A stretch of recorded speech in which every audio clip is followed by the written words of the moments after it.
without a doubt, this episode that we're breaking down here as a recap of the interview I did with Jennifer Cohen is one of my top favorite interviews and episodes of all time.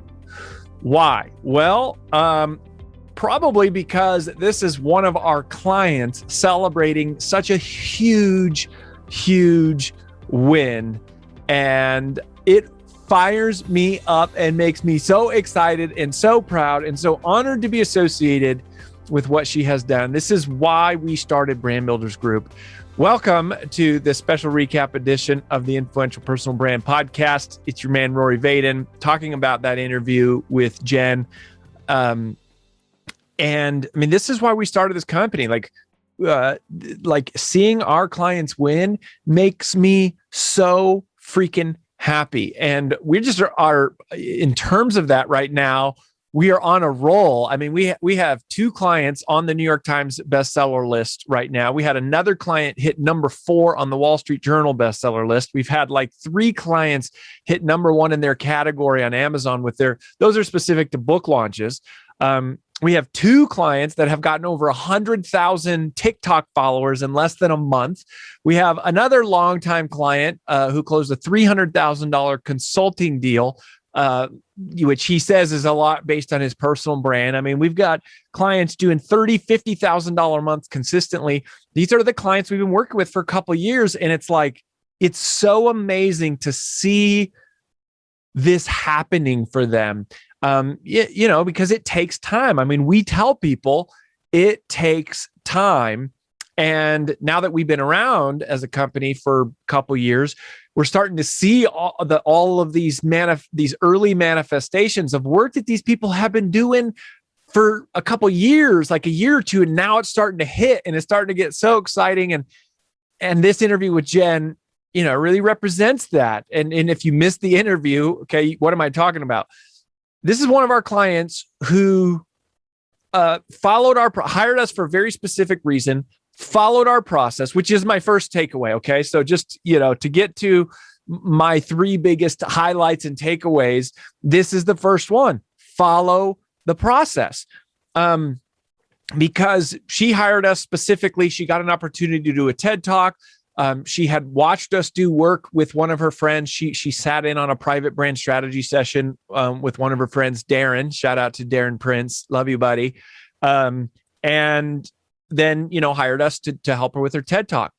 And she followed the process, went out, did exactly what we laid out in terms of a strategy, and she executed it brilliantly. And now she has a TED Talk a year later with 2 million views, like viral TED Talk. And so when you break this down, on top of just being like over the moon, proud and excited for her, and just feeling honored to, have had some part in this. When I think about, for you, brand builder, like what's the takeaway is to trust the process. Like the stuff that we're teaching you, and I know not everyone who listens to this podcast is a client of ours yet, but even the stuff that we teach on the podcast, the things that we're drawn out of our guests, they're proven. Like the people we bring on the show, the reason we bring them on is because they have proven results in a certain area.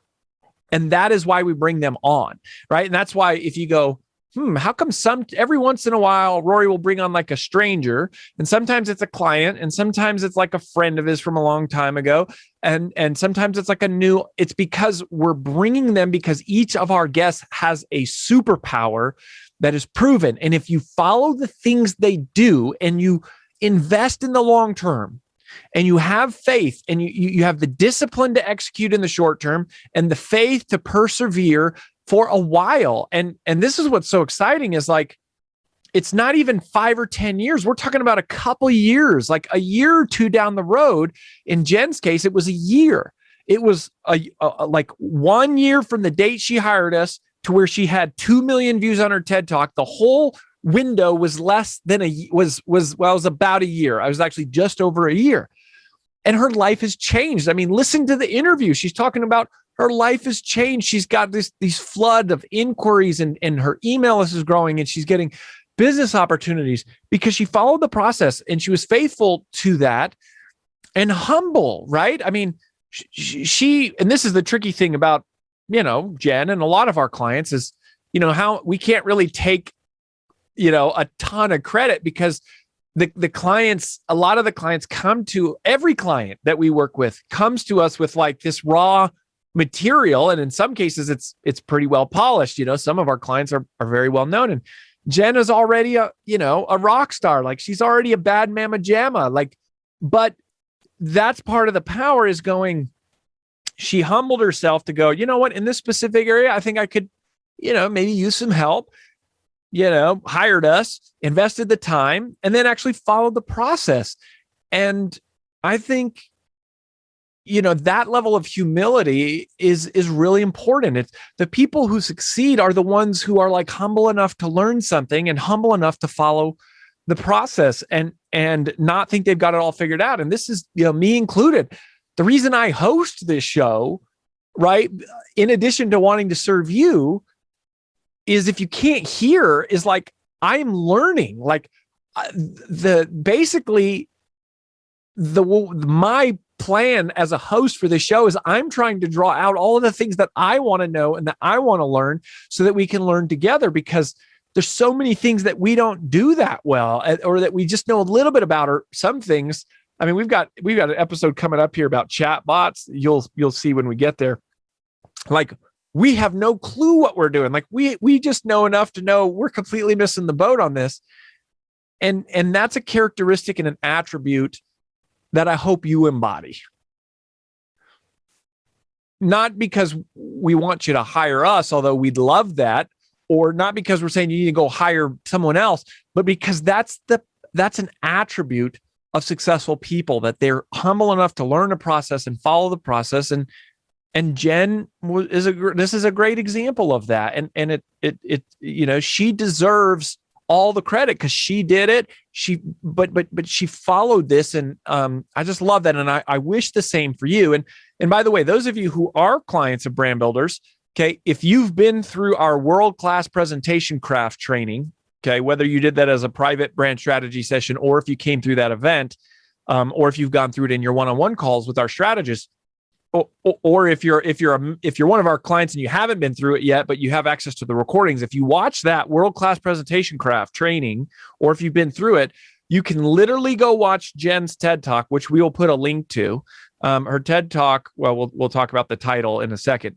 You can go watch that training, like watch her TED Talk and literally reverse engineer and dissect, and you will see her applying to a T the modular content method and the message and the uniqueness and the problem and the framework and the 4 parts of a story and the character development, like and the psychology of humor. Like you'll see her literally following this. And that is one thing that is so exciting about her success, is it's such a public display of something that you can see so clearly, like kind of like our fingerprints are our formula on it. And so I'd encourage you to do that if you've been through world-class presentation craft, is to actually go watch her talk and dissect it. You probably should just go watch it anyways because it's an awesome talk.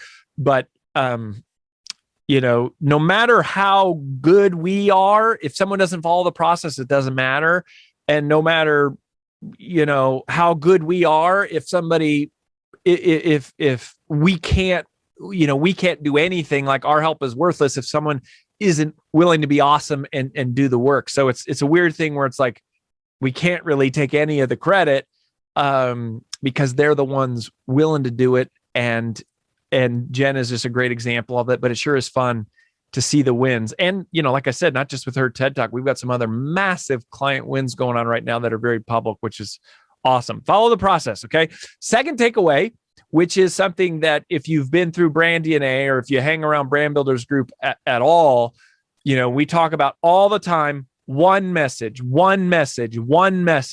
You have to have one message that cuts through with precise, like precision level clarity. You have to have one message. Not if you have 3 points, the 3 points should be subservient to one message. One message. What do you want the audience to do differently as a result of hearing your TED Talk or your keynote or going through your video course or your coaching program or your book? Most people will not boil their work down to one instruction, one command, one order, like deliver an order, deliver a command and make it one. If you have diluted focus, you get diluted results. But the more you boil it down and you hit people directly with it, this is my message, then they can hear it. They hear it multiple times. They remember it. They process it. And then they're likely to do it. And then the best marketing of all is to transform life. So they're actually going to go out and tell other people about that thing. And that is what you want. So one message that cuts through with precise clarity. Again, when you go listen to Jen's talk, you will hear she is giving one specific, repeatable command, and it's super clear. With my TED Talk, same thing. My entire TED Talk is one message. Spend time on things today that create more time tomorrow. That's it. One simple idea. And specifically with TED, remember with TED Talks, the genesis of TED is ideas worth spreading. Ideas worth spreading. That's the genesis of the platform. So you're looking for an idea, one idea to express. And it's much better to spend 18 minutes developing one idea than to deliver 18 ideas and spending 1 minute on each, which is what a lot of people do, or they'll do 3 or 5 or 7. And it's like, especially in a TED Talk, one, you only have time for one, but we would say the same thing about a book in a keynote, of course. And she just executed that so brilliantly. So you have to have precision level clarity. If you are not clear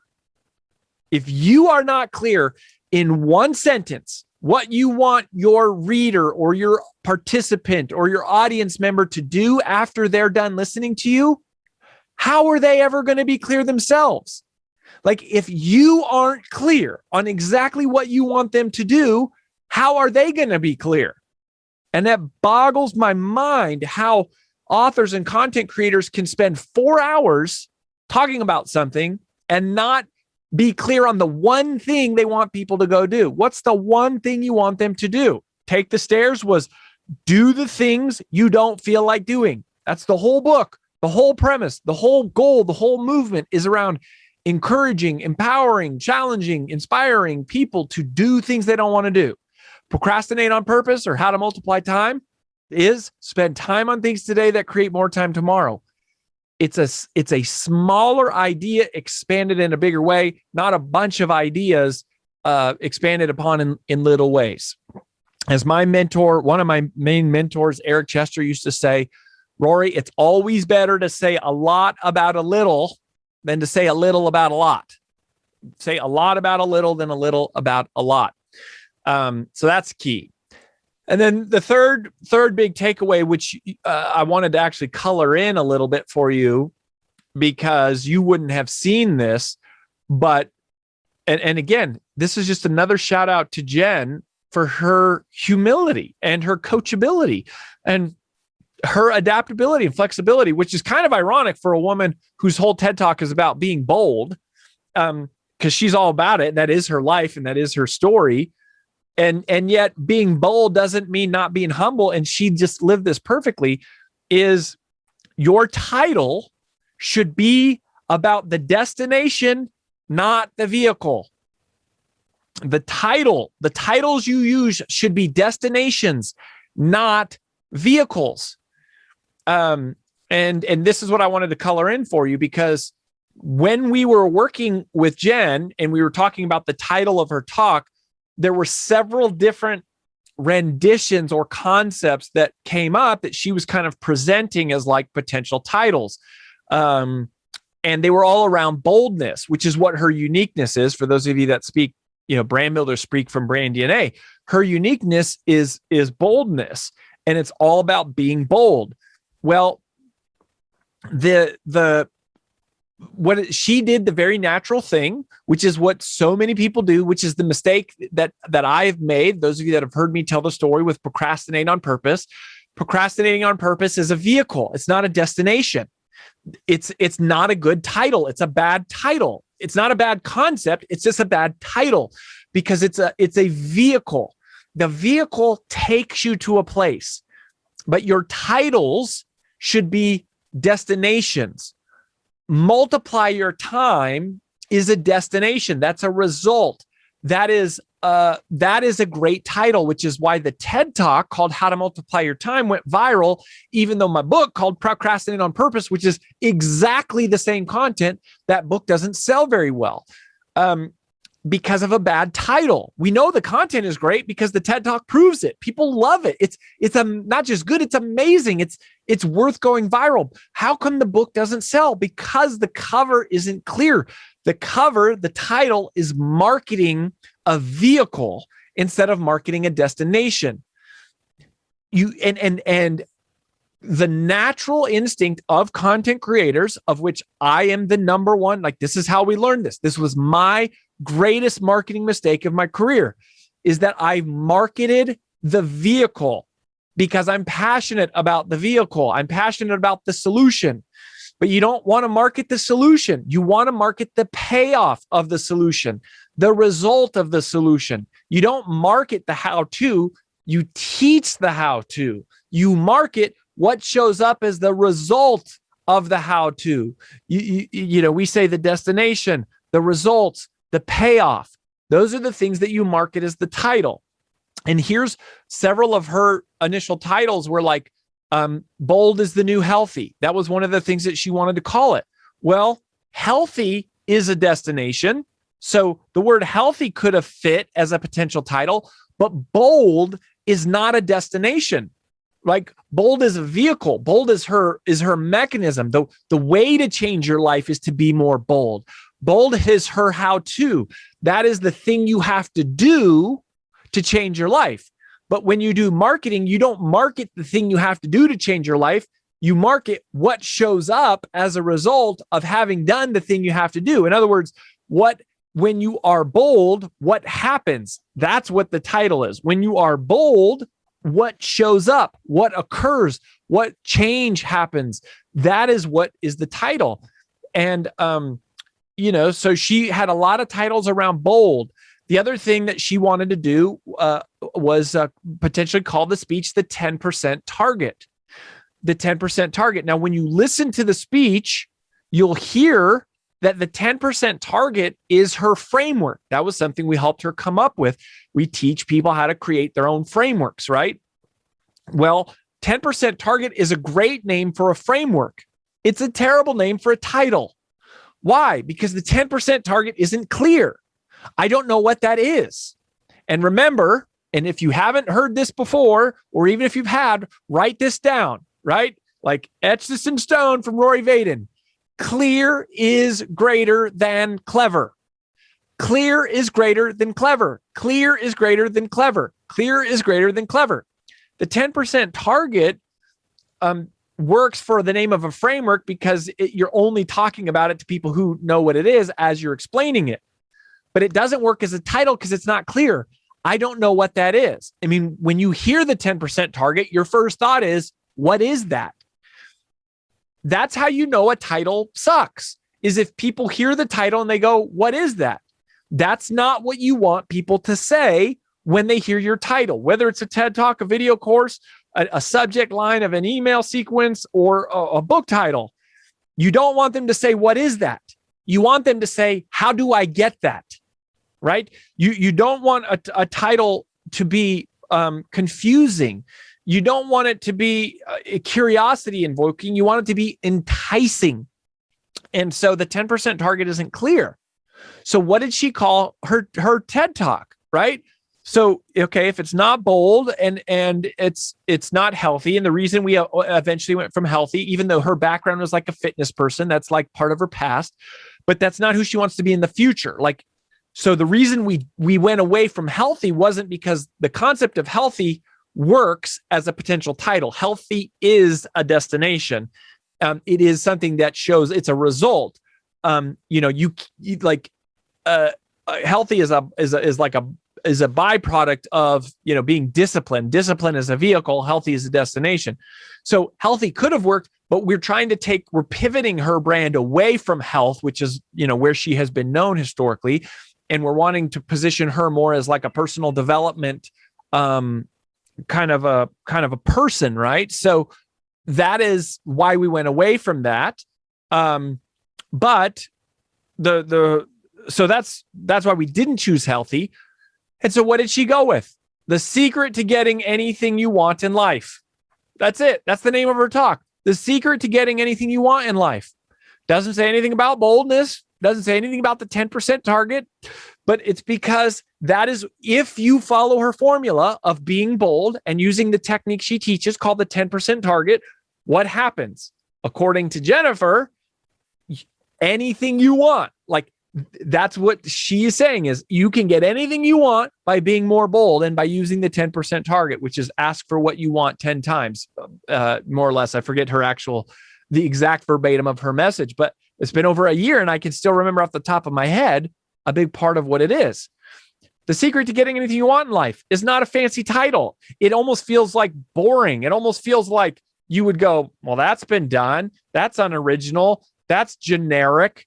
Doesn't matter. It's clear. Clear is greater than clever. I don't want the 10% target and I don't want boldness. I want to get anything I want.